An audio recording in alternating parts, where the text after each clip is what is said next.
Oke, assalamualaikum warahmatullahi wabarakatuh. Kembali bertemu dengan saya Mas Medok dalam Hans Gimbalski YouTube channel.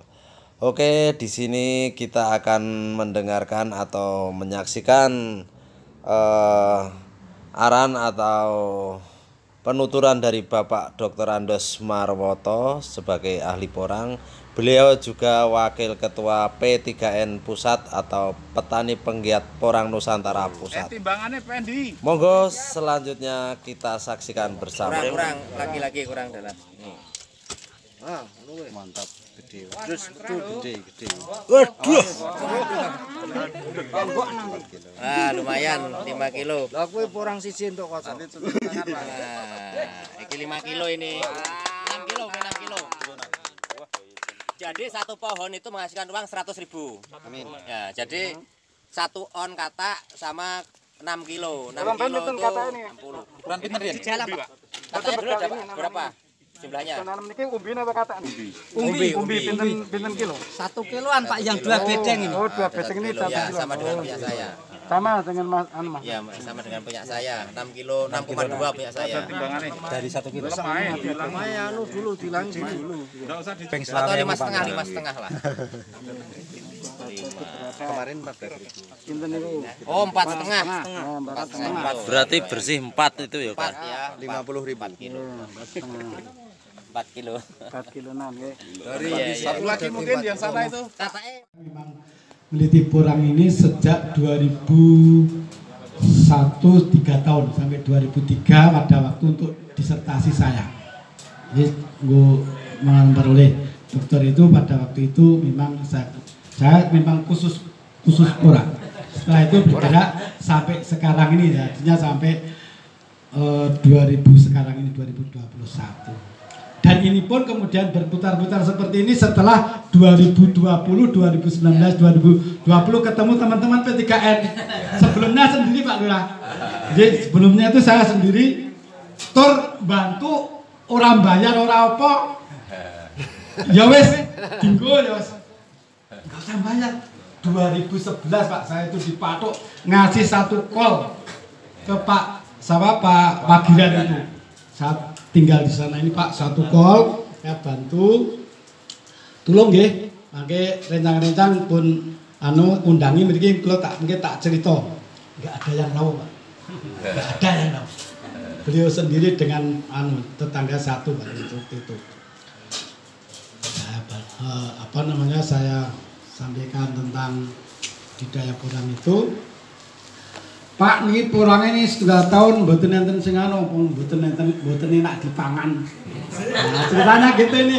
Ini supaya semua ada guys, bisa cerita supaya menarik untuk kenapa begitu gitu loh. Karena ini bukan hanya 1-2 tahun, ya. Pak Wagiran ini saya beri 2011, 2013 saya ngedrop lagi 1 kol bibit umbi yang sudah ekor kuda itu, ya. Itu ke Sri Getuk ini pun Layan. Ketuanya Pak Ngabdani di sana. Saya ketemu itu. Ya sana membantu juga satu. Itu Mas Ari mesti yo. Ngerti itu. Ya. Masih tentang yang Sri Getuk. Ya, itu Pak Ngabdani itu ketua kelompok tani di sana dan saya pada waktu itu di rumahnya Pak Ngabdani itu saya ceramah di sana itu sampai malam, saya pulang-pulang setengah 10 malam itu. Ya setengah 10 malam sambil bantu itu bibit umbi itu 1 kol gitu ya. Itu tanam juga saya tunggoni di hutan rakyat itu di bawah tanaman-tanaman jati gitu ya. 3 tahun dan seterusnya pun telas Pak babati di pakan beton. Nah, ngeten niku Pak Lurah. Jadi serba-serbi saya mulai 2003 sampai 2018 itu sendirian. Bahkan di kampus pun diketawakan sama teman-teman dosen. Sampai ini niti apa ora enak dipangan. Ya ora apa-apa to. Wong sing mangan dudu kowe kan. Nah gitu. 2020 ketemu teman-teman P3N ini. Ini ceritanya gitu. setelah bertemu di situlah kemudian saya ditanya oleh Pak Nakib sebagai ketua. Pak Marwoto bersedia untuk menjadi pengurus di P3N. Ngapain bersedia atau tidak? Saya jawab Pak Nakib kira-kira saya bermanfaat atau tidak di P3N. Kalau tidak bermanfaat nggak usah. Saya tak ngajar saja di kampus, mahasiswa juga udah banyak. Jadi kira-kira bermanfaat enggak? Pak Marwoto minta dikirim CV-nya gitu. CV-nya saya kirim Pak, CV saya kirim. Kirim. Nah beliau kaget Pak Hakim. Loh, Pak Marwoto ini semua tanaman penelitiannya kok tanaman kurang semua. Nah, memang yang dicari apa kan? Memang yang saya teliti itu sejak 2001, kemudian jurnal-jurnal saya buat itu ya setelah 2003, setelah disertasi selesai, banyak saya tulis memang tentang kurang. Dan bikin buku loh. Dan buku ya, nanti ada buku juga sebenarnya untuk budidaya porang bisa di Mas Anam sebenarnya ada itu kalau akan yang butuh monggo saja nanti harganya 60.000 katanya Mas Maman. Yang saya titip aja. Iya. 60.000 nanti kalau ada pesan silakan. Nah itu ceritanya untuk porang itu seperti itu. Nah oleh karena itu teman-teman sekalian, bapak-bapak sekalian, saya akan kemudian cerita begini. Karena saya itu malang melintang mulai dari Kelangon, kemudian saya penelitian di Bogor, di Sukabumi. Saya di sana penelitian itu, kemudian dilanjutkan di kampus gitu. Tadi sudah disinggung sebenarnya. Pada dasarnya porang itu akan kita maui berapa besar yang akan kita hasilkan itu sangat tergantung kepada kita sendiri. Tanya pada saya sendiri atau pada diri sendiri, aku harus pengen hasil berapa besar umbinya. Karena pada dasarnya porang ini dilempar saja hidup. Gitu. Di sini itu ibu bapak sekalian, teman-teman sekalian coba. Ini ya namanya katak ya, balbil itu atau daun itu lempar saja. Nanti jalan-jalan terus dilempar. Sesuk tahun ngarep pilih ada yang tumbuh, pasti tumbuh. Cuman kalau tumbuh nanti paling menghasilkan 100 gram sampai 100 ya kalau rada subur bisa 350 gram. Itu tanpa diopeni loh, tanpa diopeni. Nah ini makanya begini. Kemudian dalam perkembangannya saya akan cerita di Kelangon Madiun itu karena saking sudah terbiasa enak dengan begitu bisa panen, usaha di dalam teknik budidayanya juga tidak maju, tidak berkembang di Kelangon Madiun itu. Mengapa demikian? Di sana itu kalau panen itu memang tahun ketiga. Jadi sekarang tanam musim hujan, ini sudah masuk kemarau, diamkan. Tahun depan tumbuh, langsung didangir, pupuk, diamkan lagi. Gitu? Baru nanti tahun ketiga tumbuh lagi, dipanen. Setelah masuk ripah, dorman, tanamannya habis gini ini baru dipanen. Nah, memang tanaman itu kenapa di Madiun sana itu memang berkembang karena itu untuk mengatasi awalnya itu tentang kerusakan hutan. Jadi, tentang kerusakan hutan masyarakat, wah rantai kayu, radali wejati, ototoi, rantai kayu didol ya ototoi jati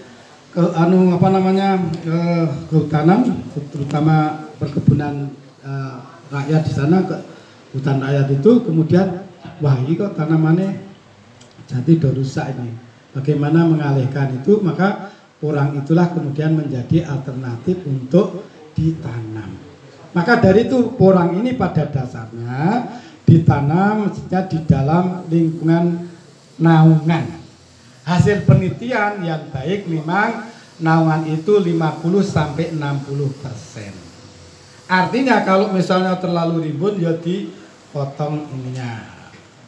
Ini tahap pertama ya, ini artinya secara tradisional seperti itu. Ini saja. lubangi secara cemplongan itu, oh kira-kira ukur umbine segini ya dibuat, berarti lebar lubangnya sekitar 30 sampai 40 cm, kedalaman 40 cm, kemudian diberi pupuk, nah gitu aja.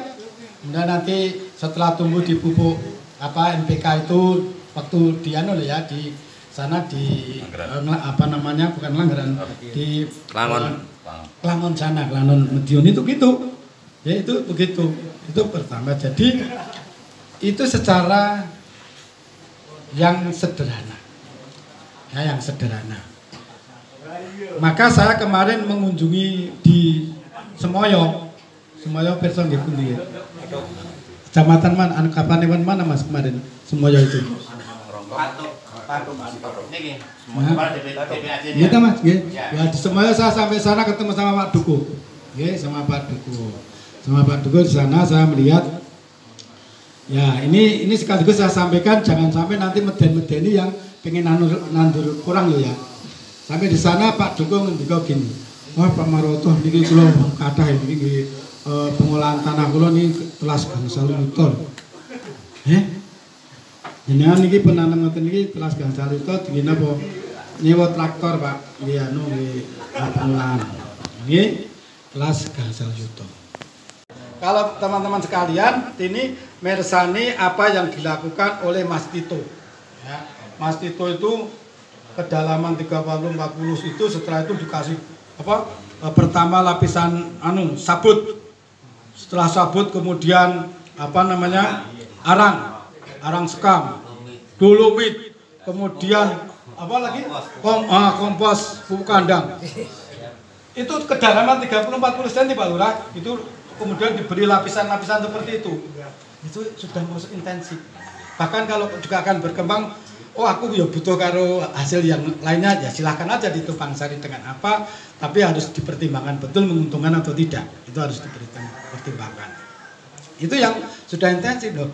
Hingga kita bisa ngitung, wah tangguh tuku sepet sabut kelapa tadi berapa, untuk pupuk kandang berapa, untuk pupuk organik cairnya berapa, karena juga semprot organik cair itu ya yang sudah difermentasi.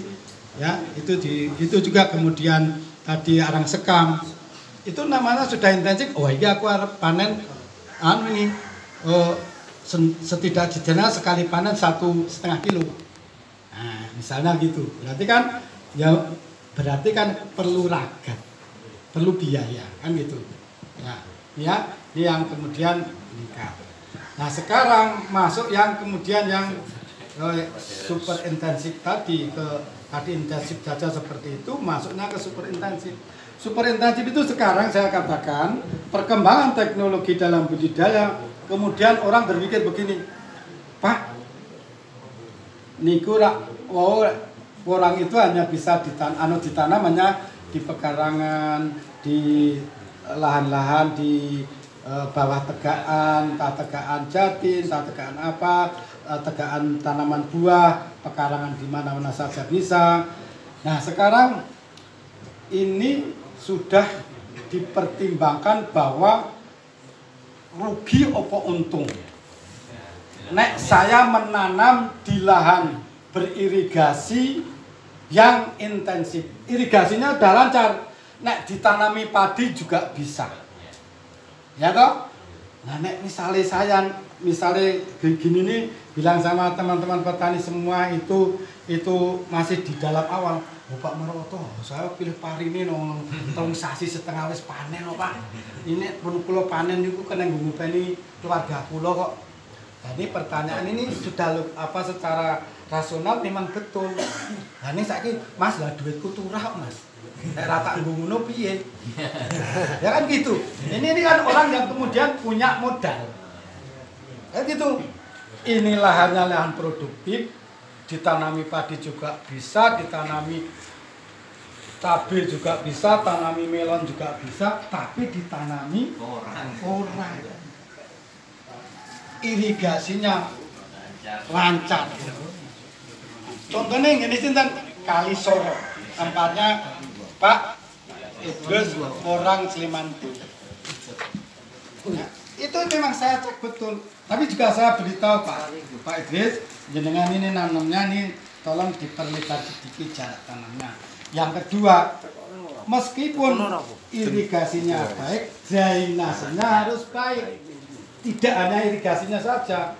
Sebab kalau irigasinya saja tapi drainasenya jelek, itu ya busuk, tidak bagus belum.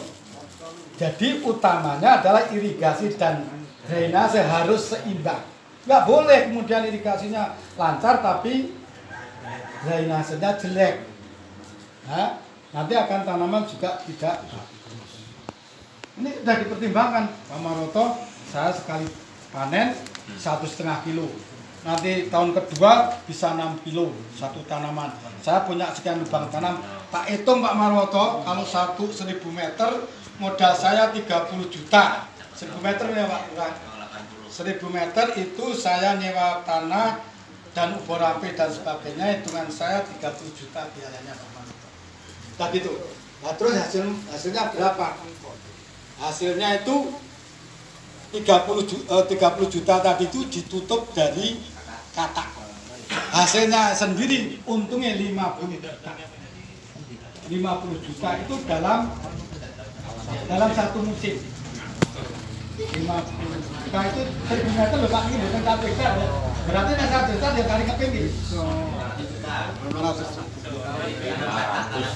juta. Gitu. Nah, niku sing ini tadi yang dilakukan oleh memang orang yang mempunyai modal. Nah, jenengan misalnya Pak Marwoto kula niki waduh 30 yuta, gacal yuta men mboten wonten Pak. Yo apa malane nang ora apa-apa gitu loh. Saya tuh gitu. Jadi saya memang benar-benar tadi saya pesan dengan Pak Duo tadi, ampun ngendika nggih kali rencang-rencang petani nek ngoten nggih telase. Wong kula niki kali Pak Anam nipun bantu nggo bibit mawon urung tentu do gelem kabeh kok. Jenengan mungkin ngendika melih, wah aja ora bagus sakmene.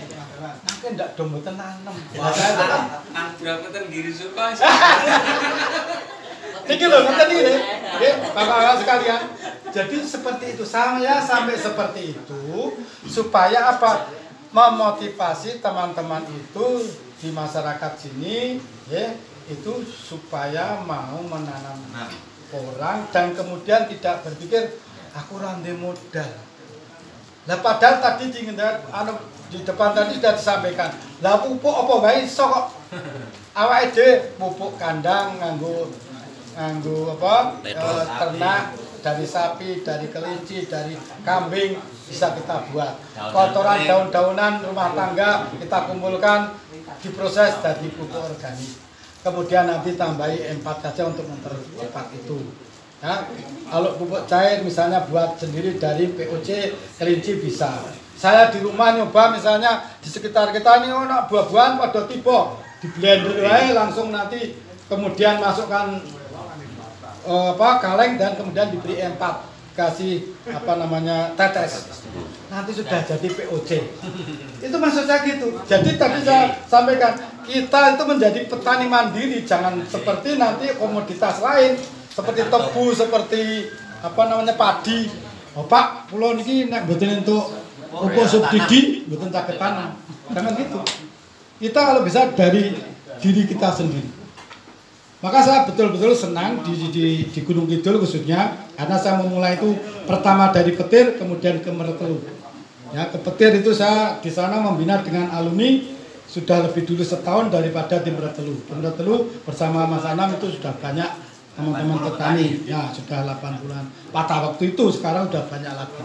Lurah Stres ya. Nah, Sugir, Pak Sugir. Nah itu, jadi Bapak sekalian, itulah yang bisa saya sampaikan mengenai sebenarnya perkembangan teknologi itu seperti apa. Pertanyaannya kemudian, ketinggian berapa Pak yang paling bagus? Ya kalau yang paling bagus idealnya itu 400 sampai 500 meter dari permukaan laut. Idealnya. Ya toh? Sekarang pertanyaannya, apakah saya ini punya ketinggian tanah cuma 100 meter apa enggak boleh? Boleh. Ya, boleh. Di Kalisoro itu kebetulan tingginya 400 kurang sedikit. Pak Idris punya di daerah Kutai sana di Kalimantan Timur 9 meter dari permukaan laut. Ya itu kemudian kita harus bisa merekayasa bagaimana upaya itu. Intinya bahwa media dan lingkungan tumbuh tanaman itu kita upayakan untuk tersedia dengan sebaik-baiknya. Itu sebenarnya. Oh ini gede ini. Sos. Iya di sini juga. Iya. Ini juga. Ya kemarin malam-malam saya kirim di grup itu loh. Oke, demikian tadi acara di DPAC Panggang. Mudah-mudahan bermanfaat untuk semua. Assalamualaikum warahmatullahi wabarakatuh.